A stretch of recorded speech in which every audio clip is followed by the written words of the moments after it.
2024-এর parliament ইলেকশনের ফলাফল প্রকাশিত হয়ে গেছে এবং দেখা যাচ্ছে যে তৃণমূল বেশ ভালো মেজরিটি নিয়ে বাংলায় জয়ের শিখরে।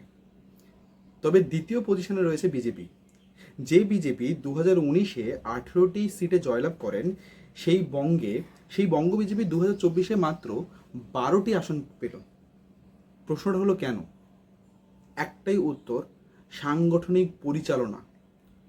এই কথাটি আমি বলছি না, আপনি প্রত্যেকটি সংবাদ মাধ্যমে গিয়ে দেখুন, এই কথাটা নিয়ে সবাই বলছে যে এখানে কোথাও একটি সংগঠনের মাথায় যারা বসেছিলেন তাদের কোথাও একটা গিয়ে ভুল হয়েছে, যে জন্য আজকের এই রকম পতন হয়েছে। 2016-তে যে দিলীপ ঘোষের হাত ধরে বাংলায় বিজেপি 18টি আসন পেল, সেই দিলীপ ঘোষকেই সরিয়ে দিল দিল্লি বিজেপি। কোথায় গিয়ে? বর্ধমানে। দিলীপ ঘোষের পরিস্থিতি এতটাই খারাপ করে দিল যে তাকে তার গড় মেদিনীপুর থেকে সরিয়ে দিয়ে পাঠিয়ে দিল বর্ধমান দুর্গাপুর কনস্টিটিউয়েন্সিতে। ফর্মার ক্রিকেটার কীর্তি আজাদের বিরুদ্ধে 1,37,981টি ভোটে তিনি পরাজিত হয়েছেন। 1,00,000 ভোট, ভাবুন। আর হয়তো পরাজিত হয়েছেন বলেই আজ সংবাদ মাধ্যমে গিয়ে ইন্টারভিউতে নিজের রাগটি তিনি উগড়ে দিচ্ছেন। দেখুন তিনি কি বলেছেন একবার ভিডিওটিতে। এই কথাটা কেড়ে নিয়েই বলবো যে 2016 সালে আপনি সভাপতি হওয়ার পর খড়গপুরে আপনি দাঁড়ালেন, অনেকেই বলেছিলেন আপনি জিততে পারবেন না। আপনি জিতেছিলেন, সঙ্গে আরও দুজন জিতেছিলেন। 2019-এ জয়ের ধারা অব্যাহত ছিল। 2021-এ 3 থেকে 77-এ পৌঁছেছিল বিধায়ক সংখ্যা। কি এমন হলো 2024-এ মুখ থুবড়ে পড়লো বঙ্গ বিজেপি?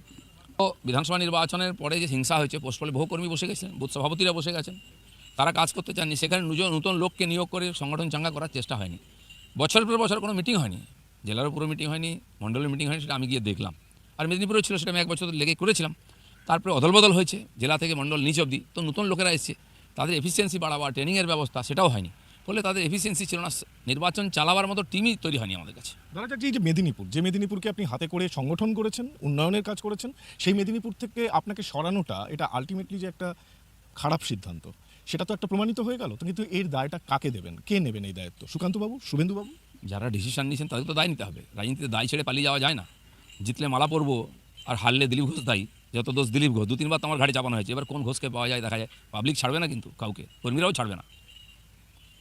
তবে দিলীপ ঘোষ যাই বলে থাক না কেন, কোনো রকমভাবেই এই মানুষটিকে বা এই দিলীপ ঘোষ ব্যক্তিটিকে ছোট করে দেখলে হবে না।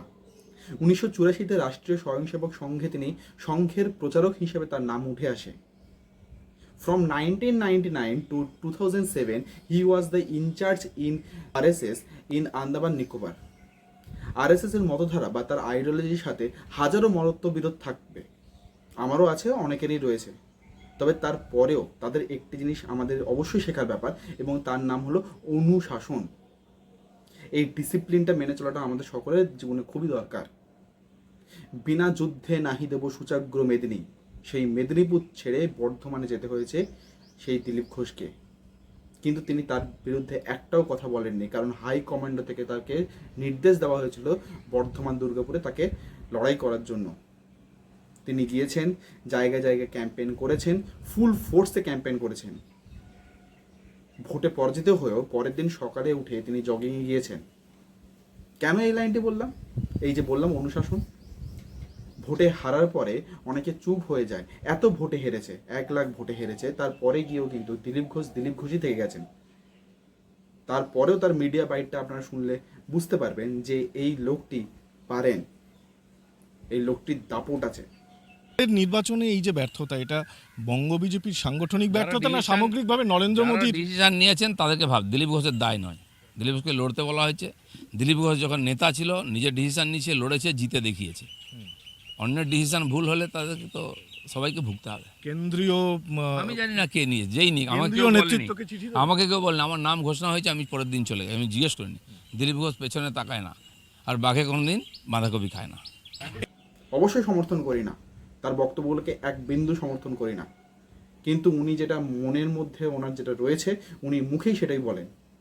এমনটা নয় যে দ্বিচারিতা উনি করেন না, এবং সেই দ্বিচারিতা করেন না বলেই আজকের উনি তার ক্ষোভটা উগড়ে দিচ্ছেন। এবং দিলীপ ঘোষকে দেখা দেখি বঙ্গ বিজেপির অনেকেই, এবং এমনকি একজন জয়ী প্রার্থীও এই গোটা সাংগঠনিক ব্যবস্থার বিরুদ্ধে মুখ খুলেছেন। কেন্দ্রীয় সংগঠন যদি নিজেদের ভুল বুঝতে পেরে দিলীপ ঘোষকে আবার বঙ্গ বিজেপির প্রেসিডেন্ট করে পাঠায়, তাহলে সেটা টিএমসির কাছে একদমই সহজভাবে নেওয়া উচিত নয়, বরং এটা একটা বড় চ্যালেঞ্জ হয়ে দাঁড়াবে তাদের জন্য। 2024-এ বিজেপির এইরূপ ব্যর্থতা নিয়ে আপনাদের কি মনে হয় কমেন্ট মাধ্যমে জানাবেন। কথা বলার স্বাধীনতাকে সম্মান রেখে নিজেদের মত প্রকাশ করুন। ধন্যবাদ।